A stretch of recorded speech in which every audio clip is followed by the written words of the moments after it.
Fala galera, aqui é Alexandre Segato, gravando mais um vídeo do Futebol é Simples. E nesse vídeo eu irei falar do empate do Grêmio com o Godoy Cruz pela Copa Sul-Americana. Gente, outra apresentação fraca, fraquíssima. Os jogos do Grêmio ultimamente, o Grêmio não vem tendo meio campo. E isso desencadeia atuações cada vez mais fracas. Tu inicia sabendo que o Grêmio não vai ter criatividade nenhuma. A única evolução que o Mano Menezes mostrou até o momento foi um pouco os gols sofridos. Nos últimos 4 jogos, sofreu 2, contando esse contra o Godoy Cruz. Em termos de evolução, é pouco. É uma evolução? É, mas é muito pouco. Gente, eu já começo a me questionar se o Mano Menezes vai conseguir fazer o time evoluir muito. Eu faço 2 ressalvas aqui, sim, pelo tempo de trabalho. Ele tem só 3 semanas. Eu vou dar a ele no mínimo 3 meses, o mesmo respaldo que eu dei para o treinador anterior. Não vou ser hipócrita, o Mano está com apenas 3 semanas de trabalho. E nesse jogo contra o Godoy Cruz, ele não tinha meio time. O Grêmio tem bons valores? Tem, mas o Grêmio não tem um grande elenco.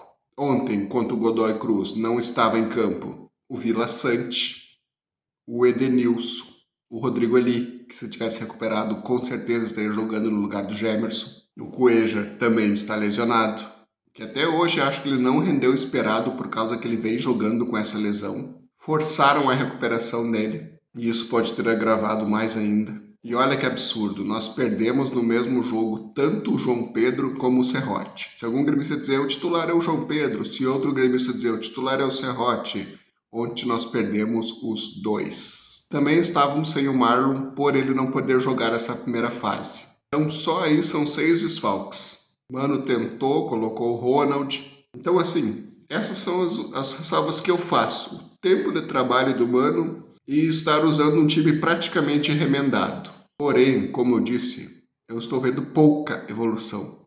Muito pouca. Eu confesso que já esperava mais até o momento. Não vou me apegar em técnico. Se em 3 meses a evolução dele for igual a do Quinteiros, tem que ser mandado embora. O que não pode é ficar insistindo no erro. Não mostrou evolução, tem que sair. Ah, vai pagar outra multa milionária. Culpa da direção que não está sabendo escolher treinador. Apesar que eu acho que essa multa do Mano é bem menor que a do Quinteiros. Mas como eu disse, vou esperar esses 3 meses, não vou ser taxativo ainda, mas que está me assustando essa demora de recuperação do Grêmio com ele está. No futebol, gente, existem treinadores que assumem e já recuperam o time. A gente já se nota melhor em poucos jogos. A gente já nota uma boa evolução. Não foi o caso do Quinteiros, que em 3 meses não evoluiu nada. E não está sendo o caso do Mano. E até agora, com 3 semanas, também a única evolução são apenas menos gols sofridos, e só. Em termos de mecânica, não houve. Temos que ressaltar isso. Em termos de mecânica, não houve. Ele estancou, sim, um pouco os gols sofridos.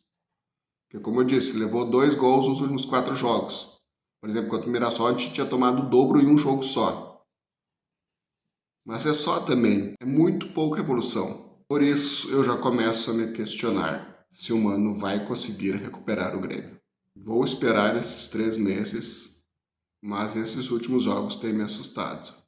Falando um pouco dos desfalques, bom, gente, eu espero que agora a torcida tenha visto que reclamam, pegam no pé, taxam como se ele fosse o pior do time, o Edenilson. E a falta que ele faz é absurda. Foram 2 jogos sem ele no meio-campo, foi 2 jogos que o Grêmio não criou absolutamente nada. Criou menos do que os jogos que ele vinha jogando. Criou menos. E ainda marcou pior. Gente, o Grêmio tem 4 jogadores nesse momento para a função de criação. O Cristaldo, o Monsalve, o Natan Pescador e o Edenilson. Eu afirmo para vocês, o Edenilson é o menos pior. É o menos pior. Os outros só dormem em campo e não apresentam nada. Os outros só se omitem. O Edenilson pelo menos participa. Está no top jogadores do Grêmio tanto em gols como em assistências. Tem um youtuber que pega muito no pé do Edenilson, que agora deve estar bem feliz com essas últimas atuações do Grêmio. Só que ele conseguiu ser tão hipócrita que ele criticou agora todo o time. Quando o Edenilson joga, ele cita só o nome do Edenilson, dizendo que o Grêmio não tinha que trazer jogadores perdedores de outro time. Mas quando o Edenilson não tá, ele critica coletivamente. Ele critica todos. Ele não cita um específico. E agora eu falo para ele, mas a culpa não era do Edenilson, as atuações fracas? A culpa não era do Edenilson, o meio-campo do Grêmio não tá jogando nada? Então assim, gente, o Edenilson pode não ser o ideal para nós hoje. Mas ele é melhor que esses outros três. Ele é melhor. Isso é fato. É fato. Foi um absurdo esse meio-campo contra o Bragantino e contra o Godoy Cruz sem ele. Ele ainda participa. Como diz, ele dá assistência. Ele faz gol. Dos jogadores do Grêmio, ele está entre os primeiros nessa estatística. E mesmo assim a torcida pega no pé. Bom, acho que a torcida prefere o Monsalve dormindo, o Cristaldo dormindo, o Cristaldo há anos sem fazer um gol ou dar uma assistência. Ou prefere o Neto Pescador. Então, gente, entendo de uma vez por todas. O Edenilson pode não ser o ideal, mas faz uma falta tremenda. Tremenda. O meio-campo sem ele fica um deserto. O Edenilson às vezes perde algumas bolas no pé de ferro, mas ele tá ali dividindo. E os outros que nem isso tão. Mas claro, vamos pegar no pé do que já jogou no Inter. Esse é o critério de alguns. O Monsalve e o Cristaldo estão pior que o Edenilson. Não importa, o Edenilson jogou no Inter. O critério da torcida está assim. O Monsalve e o Cristaldo estão pior que o Edenilson? Não importa, o Edenilson jogou no Inter. É esse que a gente vai pegar no pé. Então algumas pessoas merecem aguentar essas atuações fracas do meio campo do Grêmio. Merecem um pouco. Pegam no pé do jogador errado. E até uns ditos identificados. E eu não vejo a hora do Edenilson voltar. E o Vila também. Ronald é um garoto. É promissor. Mas ele, nesse momento, ele está abaixo tanto do Vila como do Edenilson. Gente, eu não vejo a hora do Vila Sante e do Edenilson voltarem. Como eu disse, o Edenilson joga ali na do Monsalve ou na do Cristaldo. E o Vila, onde foi uma tentativa do Mano com o Ronald. Foi ok.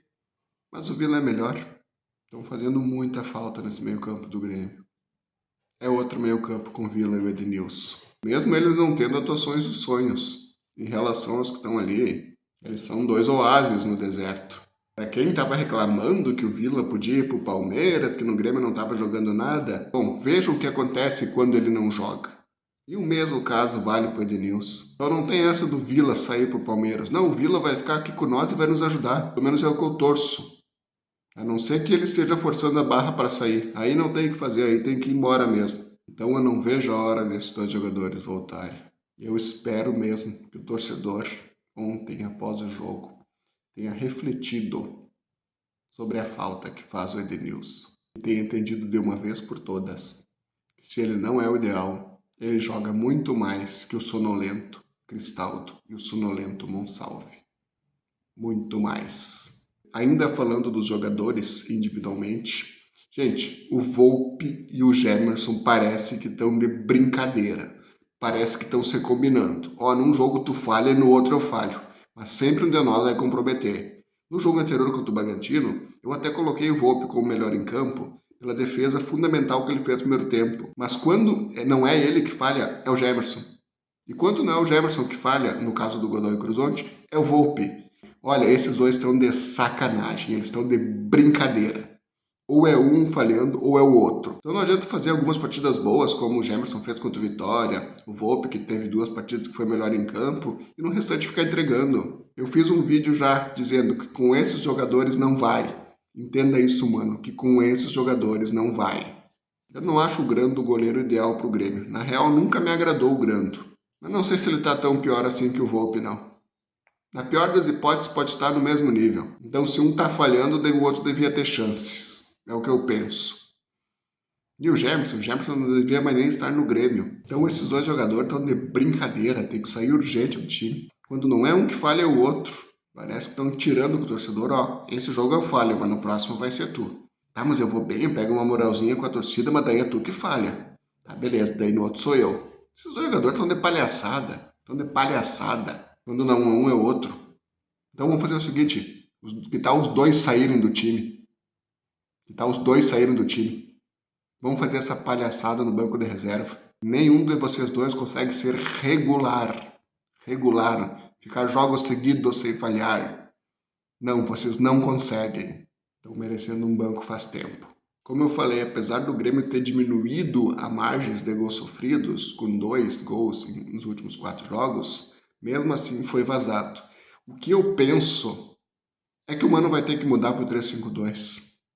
Vai ter que colocar 3 zagueiros, vai ter que povoar meio campo. Não aguento mais esses gols sofridos, não aguento mesmo. É uma herança que ele herdou desde 2020, 2021? Talvez seja. Passou vários outros treinadores e a gente continua levando gol. Mano, talvez seja o treinador agora nesses últimos jogos com a menor quantidade de gols sofridos, mas é pouco. É muito pouco em termos de evolução. Eu acho que no momento é hora de tu colocar um 3-5-2 e o torcedor falou isso. Falou isso para um youtuber e eu achei correto. Eu concordei. Para estancar, vamos tancar de vez. Vamos começar a ganhar por 1-0, que é a vitória da mesma forma. Bota um 3-5-2 ali, pronto. Ah, pode faltar zagueiro? Improvisa. Pode ser o Wagner Leonardo, pode ser o Vieri, o Vila pode fazer a zaga. Se eu fosse treinador, eu faria isso. Eu voaria mais meio campo e colocaria 3 zagueiros. Não creio que o Mano vai jogar nesse esquema. Eu já vi o Roth jogar nesse esquema, mas nunca vi o Mano. Mas era o que eu faria. Eu não aguento mais esses gols sofridos. Bom, já falei de alguns jogadores específicos, agora vamos falar do técnico. Em primeiro lugar, o Mano errou. O Mano errou feio. Não era para sair com Arezzo e Bright White junto. Mesmo que um dos dois recuasse mais, não era. Eu fiquei muito revoltado que o Amuzu foi um dos melhores contra o Bragantino, mesmo jogando poucos minutos. E qual foi o prêmio que ele ganhou? O banco de reservas. Não. Era para ter saído de titular. Aí o Mano errou feio. Ele tinha que ter saído de titular. Ou no lugar do Arezzo, ou no lugar do Bright White. E se não fosse o Amuzu, poderia ter sido até o Alisson. Mas não Arezzo e Bright White juntos. Não. Repito, mesmo que os dois não tenham jogado na mesma função, eu sou contra os dois jogarem juntos. Porque a área é o habitat deles. A área. Eu, para ser sincero, ontem foi o jogo que talvez eu tenha ficado mais de cara com o Mano Menezes. Mais do que contra o Bragantino, porque eu acho que a gente jogou pior. A gente jogou pior que contra o Bragantino. E olha que o Bragantino é um time 10 vezes melhor que esse Godoy Cruz. 10 vezes melhor. E a gente conseguiu jogar pior. Então quando a gente pensa, perdemos pro Bragantino no detalhe, enquanto o Godoy Cruz vamos jogar melhor. E o time piora. Não sei se o time relaxa contra esses times menores, não sei o que acontece. Mas jogamos pior. Por isso eu falei, eu vi a escalação e disse, esse é o prêmio que o Amuzu ganhou por ir bem contra o Bragantino, a reserva. Mano, está errando. Eu confesso sim, aquela escalação ontem me revoltou um pouco. Apesar de, como eu frisei no começo do vídeo, que o Grêmio no total teve 6 desfalques. É difícil jogar com 6 desfalques? É. Mas por isso, já que tu tem tantos desfalques, tu pelo menos tem que acertar nas escolhas. Para evitar um desastre um pouco maior. E o Mano não evitou esse desastre, pois nós empatamos. A questão do Arezzo e do Bright White, como eu falei, o Bright White já está começando a ser contestado pela torcida. Já estou vendo vários comentários, vários. Muitos estão chamando de Bagre White. Eu acho um exagero. Mas eu concordo que ele decaiu muito. Muito mesmo. E não é de agora, gente. Não é de agora. É que antes ele tinha certo crédito e o torcedor tolerava. Mesmo quando ele ia mal, o torcedor dizia, esse não pode sair do time e tal. Mas foram tantas atuações fracas seguidas dele que o torcedor já começou a repensar. E o torcedor está plenamente certo. O Bright White decaiu.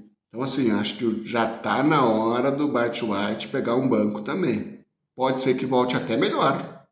Quem sabe? Já vi esses casos acontecerem. O jogador pegar um banco e voltar melhor do que estava naquele momento. O jogador nunca vai dizer, professor, tô mal, me tira. O técnico tem que chegar lá e ter essa atitude. Então é isso, gente. Eu também tô achando que o Bright White está merecendo pegar um banco. E agora, falando da nossa classificação, bom, eu acho muito difícil o Grêmio pegar essa primeira posição. O Grêmio, por incompetência do próprio Grêmio e por incompetência do Mano Menezes, vai jogar esses playoffs. A culpa desse segundo lugar na Sul-Americana é total do Mano, total. Ele entregou um jogo ganho lá contra o Godoy Cruz nos minutos finais, não conseguiu segurar. O que eu falo entregou o jogo? Sim, teve participação dos jogadores, mas ele não dá um jeito de conseguir segurar, também conta. Então ali foi o primeiro caso. Ele não conseguiu segurar um jogo ganho lá. Depois ele não ganhou do fraquíssimo Grau, mesmo fora de casa. Não ganhou, tinha que ganhar. E o terceiro caso foi ontem, contra o Godoy Cruz. O Grêmio não conseguiu ganhar em casa. Então esses 3 fatores, todos já com o Mano Menezes e na conta do Mano Menezes, vão fazer a gente jogar esses playoffs. Tudo indica que o Grêmio vai acabar em segundo. E isso vai total na conta do Mano Menezes. Falando o que falei no começo do vídeo, não vou ser hipócrita, vou dar os 3 meses ao Mano, entendo os desfalques que ele tinha, mas já era para estar apresentando uma evolução melhor. Já era. Se nesses 3 meses ele não der resultado e chegar no mesmo teto que o Quinteiros chegou, tem que trocar. Tem que trocar. Não estou dizendo que isso vai acontecer. Com 2 meses de trabalho, pode mudar muita coisa. Pode mudar muita coisa. Então o Grêmio pode melhorar quando o Mano tiver 2 meses de trabalho? Pode, que é o que eu espero. Porque eu entendo totalmente o lado de não ter tempo para os treinos. Foi o que falou um jogador na saída de campo ontem. Ele disse que às vezes, até na base da conversa, que não tem tempo para treinar, em seguida está viajando, e eu acredito nisso. Ele não está mentindo. Eu não vejo a hora de ter a parada para esse Mundial aí, para o Mano Menezes finalmente ter vários treinos para colocar suas ideias. Aí sim, Mano Menezes, não vai ter desculpa. Tu vai ter que fazer o time jogar com esse tempo a mais. Como eu falei, tem treinadores que vêm e já dão resultado em poucos jogos? Tem. Não foi o caso do Quinteiros e não está sendo o caso do Mano Menezes. Quinteiros passou 3 meses, bateu no teto, foi insuficiente, rua. Mano Menezes está há 3 semanas, ainda sem evolução, com exceção dos poucos gols sofridos nos últimos jogos, mas só. Após esses 3 meses, a gente vai ver se ele bate no teto ou se de fato ele consegue uma evolução. Porque ontem já comecei a me questionar. Na hora do jogo a gente fica bem bravo, de cabeça quente, a gente já começa a querer que todo mundo vá embora. Mas depois, passando algumas horas, tu até compreende, é começo de trabalho, tem 3 semanas. Mas eu já começo a questionar se o Mano Menezes vai conseguir isso. Teve evolução? Teve, mas a margem foi muito pouca. Se ele foi a opção certa. Bom, gente, e agora eu vou falar aqui dos melhores em campos pelo Grêmio. Olha, hoje eu só tenho coragem de fazer um top 2. Um dos jogadores que eu vou colocar no top 2 nem terminou o jogo. Na minha opinião, o melhor em campo e o jogador que eu mais sinto pena, porque os outros não estão ajudando ele, é o Wagner Leonardo. Que baita jogador. Ele sai jogando bem, ele tem vontade. Onde ele deu 2 carrinhos na lateral para recuperar a bola. E esse é exemplo de vontade. Para ter oportunidade da vida, e tá nítido que o Wagner Leonardo tá dando a vida por essa oportunidade. Tá dando a vida, dá para ver isso. Se todos tivessem a vontade dele, ele viu que bateu a chance da vida e ele tá aproveitando. Gente, ele saía jogando com qualidade, ele desarmava bem e ele até saía com tranquilidade começando as jogadas. Que baita zagueiro. Se precisar fazer um lançamento, ele faz. Mas se precisar sair jogando, ele sai. Sério, como eu sinto pena do Wagner Leonardo jogando com esses outros jogadores. Ele olha pro lado e vê uns caras sem sangue, sem vontade. Deve bater o desespero. O que eu posso dizer nesse vídeo, Wagner Leonardo, como torcedor do Grêmio, é te agradecer por ser um dos poucos jogadores colocando muita vontade. Muito obrigado por estar representando nossa camisa. E uma hora tu vai ser recompensado. Pode ter certeza que uma hora o Grêmio vai se ajeitar. Todo esse teu esforço não vai ser em vão. Não apenas na vontade, mas na qualidade técnica também tu está surpreendendo. Está indo extremamente bem. Então o meu melhor em campo é o Wagner Leonardo. E o meu segundo melhor em campo é o João Pedro pelo gol. Um golaço, diga-se de passagem. Se ele continuasse em campo, talvez o Grêmio não perdesse? Talvez. Mas infelizmente deu esse azar.